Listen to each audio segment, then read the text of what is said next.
शेर के चचा को जब से ये मालूम हुआ है कि उनके बैंक में रकम ट्रांसफर नहीं की जा रही और इनके पीछे कोई और नहीं बल्कि शेर है। शेर नहीं चाहता कि इनके बैंकों में रकम ट्रांसफर हो, क्योंकि शेर तो इनकी असलियत से वाकिफ हो चुका है कि ये सिर्फ और सिर्फ पैसा खाना चाहते हैं और बिजनेस को नुकसान पहुंचा रहे हैं बस। इसलिए तो शेर ने ये कदम उठाया है, लेकिन उसके चचा के बेटे ये चीज बर्दाश्त नहीं करते। उनका चचा कहता है कि तुम लोगों को फिक्र करने की जरूरत नहीं है।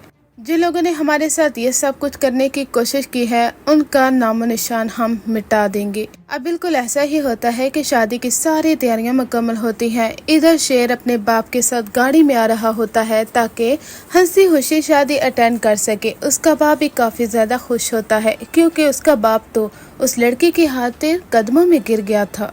इन्हें क्या मालूम था कि इनका चचा वो इनका कातिल बन जाएगा। रास्ते में इनका भयानक एक्सीडेंट हो जाता है, जहां पर शेर का बाप वो तो मौके पर ही मर जाएगा और दूसरी जानब शेर वो तो काफी क्रिटिकल हालत में हॉस्पिटल में पहुंचाया जाता है।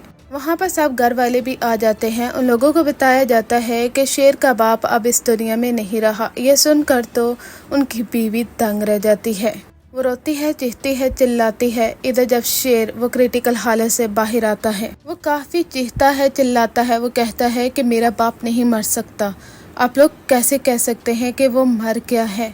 मैं उन्हें मरने नहीं दे सकता। मैं अपने बाप से बहुत मोहब्बत करता हूँ, वैसे कैसे मुझे छोड़ के जा सकते हैं? लेकिन सब लोग शेर को हौसला देते हैं कि अब तुम्हारा बाप इस दुनिया में नहीं रहा, यही हकीकत है। हकीकत को एक्सेप्ट करो शेर।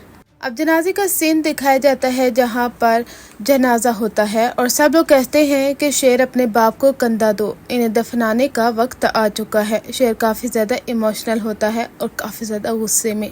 वो अपना गुस्सा अपने उस गर्लफ्रेंड पर भी उतार देता है जिससे वो मोहब्बत करता है, और दूसरी जानब वो अपने चचा और उनके बेटों को भी गहरी नजरों से देखता है कि यही लोग मेरे बाप के कातिल हैं। उसके बाप को तो दफना दिया जाता है। शेर घर वापस आ जाता है। जो कोई उसे बुलाता है वो उस पर चीखता है, चिल्लाता है।